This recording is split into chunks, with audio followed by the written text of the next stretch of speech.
దేవుని నామమునకు మహిమ కలుగును గాక.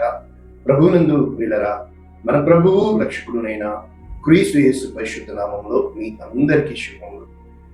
8వ తేదీ మే మాసము 2026 సంవత్సరం. దేవుడు ఈరోజు ప్రేమించి మనకిస్తున్న అద్భుతమైన వాగ్దానం, చాలా గొప్ప వాగ్దానం. మీ ప్రయాస ప్రభువునందు వ్యర్థము కాదు. మీ ప్రయాస ప్రభువునందు వ్యర్థము కాదు. ఎంత మంచి వాక్యము అని అంటే, ఈరోజు మన జీవితాలు మార్చుటకు ఈ క్యాలెండర్ ముద్రించబడేటప్పుడు, సిద్ధపరచబడేటప్పుడు కన్నీటితో ప్రార్థన చేసి అనేక మందికి ఆశీర్వాదంగా ఉండాలని ఈ వాక్యాలు రండి నేర్చుకుందాం. ప్రభువునందు మీ ప్రయాస వ్యర్థము కాదు. కొరింథీయులకు రాసిన మొదటి పత్రిక 15వ అధ్యాయము 58వ వచనం. నా ప్రియ సహోదరులారా, మీ ప్రయాసము ప్రభువునందు వ్యర్థము కాదు అని ఎరిగి స్థిరులు కదలని వారు ప్రభువు కార్యాభివృద్ధి యందు ఎప్పటికీ ఆసక్తులై ఉండి. ఇక్కడ ఎన్ని స్టేట్మెంట్స్ చెప్తున్నాడు?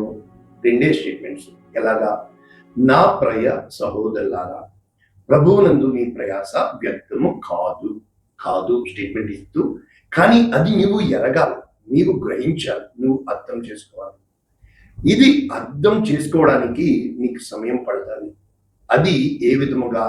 నెంబర్ 1, మీరు స్థిరత్వము కావాలి అంటే కదలని వారుగా, అంటే మీ విశ్వాసము స్థిరమైనదిగా ఉండాలి, బండ మీద ఉండాలి. 2, కార్య అభివృద్ధి యందు ఆసక్తి కలిగి ఉండాలి. ఎప్పుడూ కూడా నీ ఆసక్తి నిన్ను విడిచిపోకూడదు. అంటే నీ ఆసక్తి గాలికి కొట్టుకుని పోకూడదు, స్థిరముగా ఉండాలి. అప్పుడు మాత్రమే ప్రభువు యొక్క నమ్మకత్వము నీకు అర్థమవుతుంది. ఆయన యందు సేవకత్వం యొక్క విలువ నీవు గ్రహిస్తావు. ఈ వాక్యం చాలాసార్లు నేను కూడా అది రాంగ్ అనుకునేవాడిని, కానీ ఈరోజు మనం నేర్చుకోబోతున్నాం.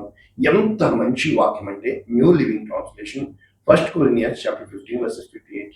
So my dear brothers and sisters, నా ప్రియమైన సహోదరులారా, ఏమంటున్నాడు? Be strong and immovable. అంటే మీరు అంత ధైర్యముగా, బలము కలిగి, స్థిరముగా మీరు ఉండాలి. కదలింపబడని వారుగా, అంటే ఇమ్మూవబుల్ ఫెయిత్, అంటే నీ విశ్వాసము పూనాల. అంటే ఎలాగా? వేళ్ళు పూనాల, అంటే స్థిరమైనదిగా, పైకి కనబడేదిగా కాదు, పూనుకునేదిగా.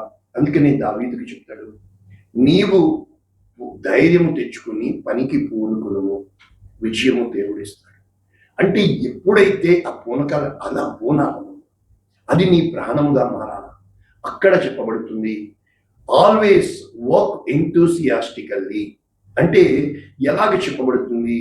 నీవు ఎంత వరకు చేయగలవో అంతవరకు కూడా నీ ప్రయత్న లోపము లేకుండా, నీ సామర్థ్యమునకు మించి కాదు, కానీ నీ శక్తి కొలది, నీ సామర్థ్యము కొలది. For you know that nothing you do for the lord is ever useless. నీవు దేవుని కొరకు చేసేది ఏది కూడా ఆయన అన్యాయస్తుడు కాదు. ఆయన తగిన కాలమందు నీకు ఖచ్చితంగా ఫలమిస్తాడు. ఆయన మోసగాడు కాదు. ఆయన నీకు ఎప్పుడు కూడా, ఆయన అడిగేది ఒకటే. నేను ప్రశ్న అడిగితే, నేను అన్యాయస్తున్నా, ఏం జవాబు చెప్తావు? అనమాక.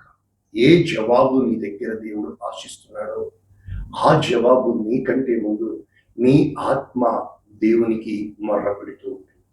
ఈ యొక్క టైటిల్ వీళ్ళు ఏం పెట్టారు? మనకి తెలుసు, ద రిజరెక్షన్ ఆఫ్ క్రైస్ట్, యేసు క్రీస్తు పునరుద్ధానం కొరకు చెబుతూ. అయితే 12వ వచనం నుంచి the resurrection of the dead, అంటే మనము చనిపోయిన మనము ఎలాగో దేవుడు బ్రతికిస్తాడో అని చెబుతూ 35 నుంచి ముగిస్తాడు. ఏమని? ద రిజరెక్షన్ బాడీ, అంటే నీ యొక్క పాపముతో, అపరాధముల చేత చనిపోయిన మన శరీరమును దేవుడు ఎలాగా మహిమకరమైనదిగా మార్చబోతున్నాడు.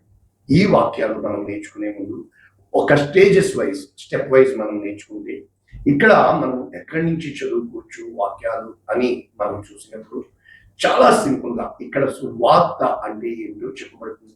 సువార్తకి నిర్వచనం చెప్పబడుతుంది.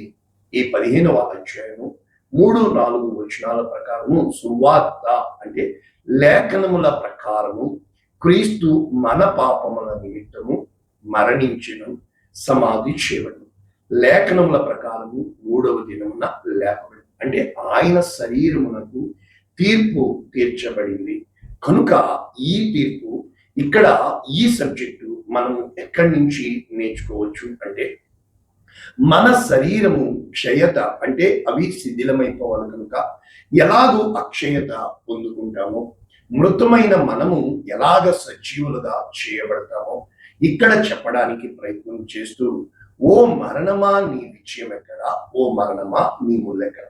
అంటే ఈ మరణానికి ఆ ధైర్యం ఏంటి? పాపం. పాపమునకు ఉన్న బలం ఏంటి? ధర్మశాస్త్రం. మరి ఎప్పుడైతే ప్రభువు అయిన యేసుక్రీస్తు ప్రభువుల వారు ఏమి చేస్తున్నారు? మనకు జయము ఇస్తున్నాడు. ఎలాగా?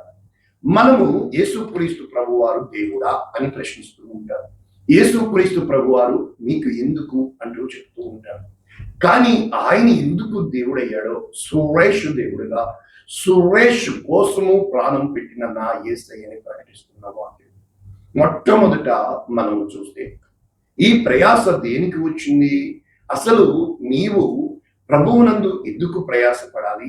నీ నిమిత్తము ఎందుకు ప్రయాసపడుతున్నావు? మనం చూసినప్పుడు ఆదికాండము 3:17 ఇక్కడ మొట్టమొదట మనం చూసినప్పుడు ఆదాముతో దేవుడు చెప్తున్నాడు, నీవు వద్దు అన్నది చేసావు కనుక నీ నిమిత్తము నేల శపించబడిన, ప్రయాసముతో నీవు పంట తింటావు. చూసారా? ప్రయాసముతో. కానీ అది ఆ భూమి నీకు ఇవ్వదు కనుక నీ ప్రయాసకి సూచన ఏంటి?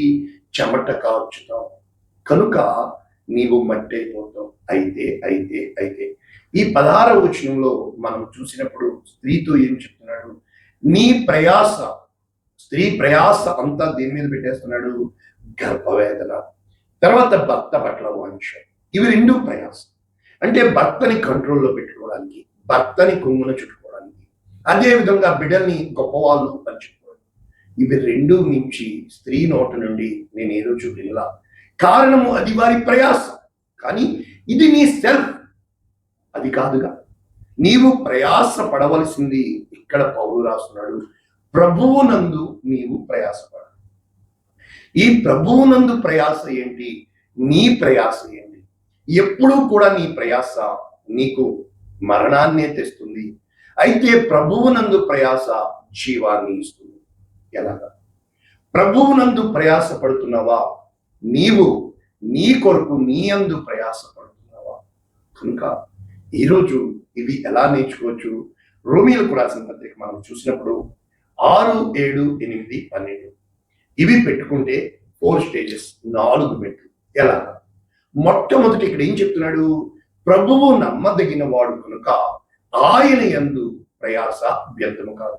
నా నిమిత్తము మీరు ఏమేమి వదిలిపెట్టారు, నా నిమిత్తము మీరు ద్వేషించబడినప్పుడు, నా నిమిత్తము మీరు చేసినప్పుడు, నా నామము కోసము మీరు హింసింపబడినప్పుడు ఎలా మీరు కనుక మత్తయి సువార్త 5వ అధ్యాయం అంతా ధన్యతలు చెప్పబడుతుంది.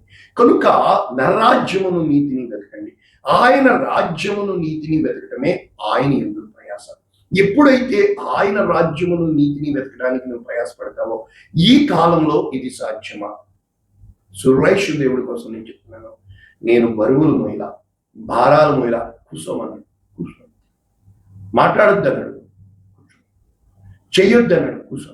ఎందుకంటే నువ్వు మాట్లాడితే గొడవ జరుగుతుంది, నువ్వు చేస్తే నాశనం జరుగుతుంది. నేను చేస్తాను, నేను మాట్లాడతాను. ఊరకనే నిలిచి నిజంగా ఇది ఎంత కష్టం అంటే ఏ ప్రయాస. నేను ఎన్నోసార్లు కుమిలి ఏడ్చాను. దేనికి తెలుసా? ప్రభా ఏంటి ప్రభా ఇది? ఎందుకంటే నీ బాడీ ప్రయాస పడితేనే 6 ప్యాక్ వస్తుంది, లేకపోతే ఫ్యామిలీ ప్యాక్ అవుతుంది. నీ బాడీకి ఎప్పుడు కూడా ఎక్సర్సైజ్ వస్తుంది. నీవు పని చేస్తేనే నీ మైండ్కి ఆలోచనలు వస్తూ ఉంటాయి, లేకపోతే అది ideal mind is devil's den అంటారు, దాన్ని చచ్చిపడిపోతుంది. 3వది నీ ఆత్మ ఎప్పుడు కూడా చురుకుగా ఉండవా? కానీ దేవుడు నిశ్చలంగా ఉండమంటాడు. శాంతికరమైన చలముల యుద్ధ ఆయన నడిపించు. ఎలా ఉంటుందంటే ఈ లోకం పరిగెడతా ఉంటుంది, 24 గంటలు సెలవు లేకుండా పనిచేస్తారు. కష్టం అనేదే తెలుసు తప్ప ఇష్టం అనేది తెలియదు. 24 గంటలు పనిచేస్తూనే ఉంటారు, పనితోనే జీవితం. ఆ వచ్చే జీతం వస్తుందో లేదో తెలియదు, రాకముందే ఖర్చు అయిపోతుంది. అటువంటి ప్రయాసతో నింపబడిన ఈ లోకంలో దేవుని రాజ్యం కోసం ప్రయాసపడడం అంటే చాలా సింపుల్ కదా.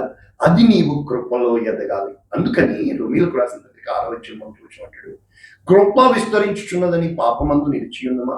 పాపము అంటే ఏంటి? పాపము చనిపోయాం కదా, మరి మరణంలోకి అంటే యేసుక్రీస్తు పాపము కొరకు చనిపోయాడు. ఓకే ఫైన్, ఆయన నా పాపం కోసం చనిపోయాడు. అయితే అయితే అయితే మరి ఎలాగూ ఆయన జీవములో మనము కలిగి ఉన్నాము అంటే, నీవు పాపమునకు దాసుడువా, ఆ పాపము నిమిత్తము నీ శరీరము సిలువ వేయబడినది, నీ స్వభావము సిలువ వేయబడింది కనుక చనిపోయిన వాడు అయితే క్రీస్తుతో చనిపోవడం అంటే ఏంటి నేను చెప్తాను. కనుక ఇక్కడ నేను చెప్పాలనుకున్న భావం ఏంటంటే ఒకే ఒక్క మాట, పాపము ఎప్పుడూ నిన్ను తరుగుతాడు, పాపము నిన్ను చంపుతాడు. కనుక నీ శరీరము దురాశకు లోబడినట్లుగా చావునకు లోనైన నీ శరీరము పాపము. ఇదన్నమాట. అంటే నిన్ను దురాశకి గురి చేస్తాడు, దుర్నీతి సాధకముగా నిన్ను అప్పగించడానికి. అందుకే నువ్వు ఫోన్ ఆన్ చేసిన నేను చెత్త అడ్వర్టైజ్మెంట్లో వస్తాయి. నువ్వు చూడవద్దు అనేదే చూపించేది సోషల్ మీడియా, నీవు వినవద్దు అని వినేపించేదే సోషల్ మీడియా. కనుక ఇక్కడ పాపము అంటే మనకేంటి? నీవు దురాశకి లోనవుతావు. ఈ దురాశ గురించి యాకోబు గారు ఏమంటున్నారు? శోధన సహించువాడు ధన్యుడు. అంటే నీకు టెస్టింగ్ టైం వస్తుంది, శోధనకు నిలిచిన వాడే అంటే అతడు పరీక్షకు ఎదిరించిన వాడే. దేవుడు వాగ్దానం చేసిన ద క్రౌన్ ఆఫ్ లైఫ్, జీవ కిరీటం. ఎలాగా? దేవుడు నిన్ను కీడు చెయ్యాలని శోధించడం, కానీ నీవు దేవుని చేత శోధింపబడుచున్నావని అనొద్దు. కానీ నీవు దురాశకులనొద్దు. నేను ఉపవాసం ఉన్నప్పుడు ఎంత బిర్యానీలు వస్తాయో, స్వీట్లు వస్తాయో, బైబిల్ చదువుకున్నామన్నప్పుడు ఎంతమంది వస్తారో, చర్చకొద్దామంటే బంధువులు వచ్చారండి అంటారు. నువ్వు ఎప్పుడు దేవుని కోసం చేయాలన్నా ఈ లోకం అడ్డొస్తూ ఉంటుంది, కనుక ఈ లోకం తీసి పాడేస్తూ ఉంటుంది. కనుక నీవు ఎప్పుడైతే ఈ లోకాన్ని జయించగలుగుతావో, కనుక స్వకీయమైన దురాశ చేత ఈడవబడిన వాడే శోధింపబడతాడు. అంటే దురాశ అంటే ఆశపడడంలో తప్పులేదు, ఆశపడిందంతా కావాలి అనడమే దురాశ. కనుక నీవు నీ ఆశని నెరవేర్చుకునేవాడిగా ఉన్నావా? దేవుని ప్రణాళిక నీ జీవితంలో దేవుడు ఆశిస్తున్నాడు నీ జీవితాన్ని. ఇక్కడ దేవుడు చెప్పబడుతున్న మాట ఏంటంటే సో సింపుల్, ఒక్క మాటలో, దురాశ గర్భము ధరించి. ఎప్పుడైతే ఆ దురాశ నీలో అలవాటుగా మారిపోతుందో పాపము నీవు చేయడానికి ఏడవబడతావు. ఆ పాపము ఒక మెచ్యూరిటీ లెవెల్స్కి వెళ్ళి నీ యొక్క మరణానికి నీవే దారి తీస్తావు. కనుక మోసపోకుడి. ప్రతి శ్రేష్టమైన ఇవి, ప్రతి వరము అది గిఫ్ట్ అంటారు అన్నమాట. జ్యోతిర్మయుడు తండ్రి అన్నాడు అంటే ద ఫాదర్ ఆఫ్ ల్యాంప్స్. ఆయన నీకు వెలుగుని ఇచ్చే దేవుడుగా, ఆయనలో ఎటువంటి చంచలత్వము, ఛాయ ఎటువంటిది లేదు. ఆయన నమ్మదగిన వాడు కనుక నిన్ను పాపములో పడవేసేది ఏమిటి? వినుటకు వేగిరపడాలి, వినాలి, అర్థమయ్యేటట్టుగా వినాలా, నీవు పట్టుకునేటట్లుగా వినాలా. కానీ కోపంలో నిదానించాలా, తీర్పు తీర్చడంలో నిదానించాలా. నీవు ఏ విషయంలో కూడా తొందరపడకుండా నీవు కార్యము చేయాలి. కారణం ఏంటంటే మనిషి కోపము దేవుని నీతిని నెరవేర్చదు. కనుక ఎప్పుడైతే దేవుని నీతిని నెరవేర్చదో, నీవు ఎప్పుడూ కూడా ధైర్యము కలిగి ముందుకు వెళ్ళాలి. అంటే ఇప్పుడు మళ్ళా మనం వెనక్కి వెళ్తే రోమీయులకు రాసిన పత్రిక 7వ అధ్యాయంలో చెప్తాడు, నా యందు, నా శరీరమునందు మంచిది నివసింపదు. అంటే ఈ మైండ్ పొల్యూట్ అయిపోయింది. అది ఆదిమ మానవుడి నుంచి వాడు చెడునే చూశాడు కనుక, చెడే జరిగింది కనుక, అన్యాయమే జరిగింది కనుక పొల్యూట్ అయిపోయింది. ఎవరిని నమ్మలేని స్థితి, అందరూ మోసం చేసి అందుకే చూస్తే నేను వెనక్కి తిరిగి చూసినప్పుడు నమ్మక ద్రోహము, మోసము, కపటము అందరూ అదే పెడతారు. గొంట నక్కలను జాగ్రత్త, సింహంతో అయిన ఆ గొంట నక్కలు నేనే, అది నా మైండ్. ఎప్పుడైతే నా సెల్ఫ్ అప్లికేషన్, నా స్వయాన్ని నేను అప్లై చేస్తాను, నా స్వయాన్ని నేను సప్లై చేస్తాను. నా అంత దుర్మార్గుడు ఇంకొకడు ఉన్నాడు. ఎప్పుడైతే నా స్వయాన్ని సప్లికేషన్ చేస్తానో, అంటే ప్రార్థన ద్వారా చేయిస్తాను, విశ్వాసము ద్వారా చేయిస్తాను, అప్పుడు నేను మేలైనది చేయాలని ఉద్దేశించి ఇలా చేస్తున్నాను కనుక నేను ఈ కీడు చేయడానికి నాకు లేదే, కనుక నేను కోరని దానిని నేను చేస్తున్నాను అంటే నాలో ఏదో ఉంది, అది నియమము. కనుక పాపము నీతి నియమము. కనుక ఈ పాపము అంటే మరణము జీవము, మేలు కీడు, శాపము ఆశీర్వాదము, ఈ నియమము అంతరంగ పురుషుని అందు. కనుక నాలో ఆత్మలో వేరే నియమము ఉన్నది కనుక నేను పోరాడుతున్నాను. కనుక రోమీయులకు రాసిన పత్రిక 8:2 అంటాడు, క్రీస్తు యేసుని యందు జీవమునిచ్చు ఆత్మ. సరే, అదే విధముగా ఈ ఆత్మ నియమము పాపము మరణము నియమము నుండి నన్ను విడిపించు. అంటే ఈ పాప మరణ నియమము ఆత్మ నియమము అంటే ఏది ధర్మశాస్త్రము చేయలేకపోయిందో, కనుక ఈ రోమీయులకు రాసిన పత్రిక 8:31 అంటున్నాడు పౌలు గారు, ఏమంటాము? దేవుడు నా పక్షమున ఉన్నాడు, నాకు విరోధి ఎవడు? అంటే దేవుడు తన సొంత కుమారుని నాకు ఇచ్చాడు అన్న అవగాహన నీకు కలిగి ఉన్నప్పుడు సమస్తము నీకు ఇస్తాడు అని. కనుక దేవుని చేత నేను పిలువబడ్డాను కనుక నన్ను పాపిగా ఎవడు మారుస్తాడు? శిక్ష విధించేవాడెవరు? యేసు క్రీస్తు కదా. మరి ఆయన మృతుల్లోంచి లేచాడు కనుక నా కొరకు విజ్ఞాపనం చేస్తున్నాడు కనుక నేను ఆయన్ని ప్రేమించాను. ఆయన ప్రేమ యందు నేను ప్రయాసపడాలి కనుక క్రీస్తు ప్రేమ నుండి నన్ను ఎడబాపునది ఏది? శ్రమ, బాధ, హింస, కరువు, వస్త్రహీనత, ఉపద్రవము, ఖడ్గము. చూసారా శ్రవణేని? ఇవి నన్ను వేరు చేస్తుందా? ఈ 7 మెట్లు గుండా నీ విశ్వాసము సాధన చేయబడాలి. కనుక దినమెల్లా నిన్ను బట్టి వదిలి, అంటే నీ ప్రయాస ప్రభువు నందు పెడుతున్నావు, నీలో ఉన్నదాన్ని నువ్వు పట్టుకుని బయటికి తీయడానికి ప్రయత్నం చేస్తున్నావు కనుక నిన్ను ఆయన ప్రేమిస్తున్నాడు కనుక నీకు అత్యధికమైన విజయాన్ని ఇచ్చేవాడుగా. కనుక ఇక్కడ అత్యధికమైన విజయం నిమిత్తము మరణమైన, జీవమైన, దేవదూతలైన, ప్రధానులైన, ఉన్నవి అయినా, రాబోవునవి అయినా, అధికారులైన, ఎత్తైన, లోతైన, సృష్టింపబడిన మరి ఏదైనా క్రీస్తు యేసునందలి ప్రేమ నుండి ఎడబాపలేరు.